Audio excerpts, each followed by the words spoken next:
మనం క్యాలెండర్ పైన ఉన్నది చిన్నది మెటల్ కడ్డీ తీసి పక్కకు పెట్టుకుంటే, ఒత్తి దిష్టి తీసినప్పుడు పనికొస్తదండి. మేము ఒత్తి దిష్టి ఏం చేస్తామంటే, ఒక ఇనుప ముక్కకు ఇట్లాగా పుల్లకి పెట్టుకోనో, లేదా పొంగనాల పుల్లకి ఇట్లా పెట్టుకోనో ఒత్తి దిష్టి తీసి కాల్చేసి తర్వాత దాన్ని తోమనీకేస్తాం. ఇలాంటివి కలెక్ట్ చేసి పెట్టుకుంటే పడేసేయొచ్చు దిష్టి తీసి. మళ్ళీ దాన్ని కడగనక్కర్లేదు. లేదా ఇలా నాప్కిన్ హోల్డర్‌గా వాడుకోవచ్చు. ఎవరికైనా కింద రంధ్రం పెట్టేసి పైనుండి ఆ దారం తెచ్చుకోవచ్చు. ఇంకా లేదంటే తక్కెడ చిన్న పిల్లలకు చక్కగా ఇలా చిన్న కప్పులుంటాయి కదా! పచ్చడి కప్పులో ఏవో ప్లాస్టిక్‌వి డిస్పోజల్ కప్పులొస్తాయి. తక్కెడ తయారు చేసి ఇచ్చి వాళ్ళకు తక్కెడ ఇలా అని చూపియచ్చు. మనం కూడా వాడుకోవచ్చు తక్కెడలాగా ఒక దారం పోగు పెట్టేసి. మధ్యలో ఆ దారం తెగిపోతదంటే వేరేదేసుకోవచ్చు. నేనైతే ఈ పెద్ద క్యాలెండర్‌ది ఈ స్ప్రింగ్ కూడా చూపిస్తున్నా చూడండి.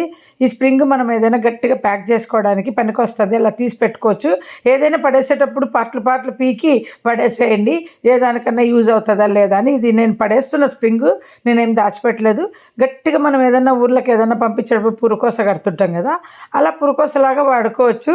వాళ్ళకు లుక్ ఉంటది. బ్యాగ్‌లోకి కట్టించినప్పుడు లుక్ ఉంటది అంతే. అంతకు మించి ఏం లేదు. నేనైతే ఆ వైర్‌లన్నీ పడేసా, కడ్డీలన్నీ పడేసాను. నేను ఈ పెద్ద క్యాలెండర్‌దొక్కటి రాడ్ తీసి పెట్టుకున్నా. ఎందుకంటే ఇది నేను దేనికి తీసుకున్నా అంటే దిష్టి కోసం తీసుకున్నాననమాట. ఇంట్లో కడ్డీలు అవి ఇవి తీసుకుంటా. స్క్రూ డ్రైవర్ తీసుకొని అది పెట్టుకుంటుంటాను. సో, లేకుంటే దిష్టికి సెపరేట్‌గా పెట్టుకుందామని